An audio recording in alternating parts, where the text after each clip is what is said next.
కబడి కబడిలో కబడి కబడిలో నేనే వన్ను వన్ను. కబడి కబడిలో నేనే వన్ను వన్ను. నేనే వన్నని పవన్ గారు కాదు నేనని చిరంజీవి. ఇరువురి ఆట చూడాలండి, ఇరువురి ఆట చూడాలండి. ఆట కాస్త మొదలు పెట్టిరి, పవన్ గారు కూతకెళ్తిరి. పైకి మాత్రం నాదే గెలుపు అంటున్నారు పవన్ గారు. మదిలో మాత్రం గెలిపించాలి, అన్నను గెలిపించాలి.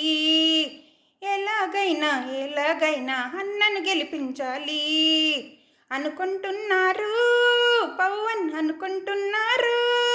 కబడ్డీ అంటూ వెళ్ళారండి.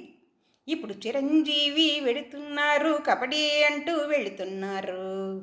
చిరంజీవి అంటున్నారు, కబడ్డీ కబడ్డీ అంటున్నారు. పవన్ చేయిని టచ్ చేయలేదు, యాక్టింగ్ చేస్తున్నారు. పవన్ విన్ను కావాలంటూ కోరుకుంటున్నారు. ఆ మనసును చూడాలి, చిరు మనసును చూడాలి. ఒకరిని మించిన ఇంకొకరండి. విన్నయ్యారు విన్నయ్యారు, ఇద్దరు కూడా అయ్యారు. పాయింట్లన్నీ ఈక్వల్ ఈక్వల్, పాయింట్లన్నీ ఈక్వల్ ఈక్వల్.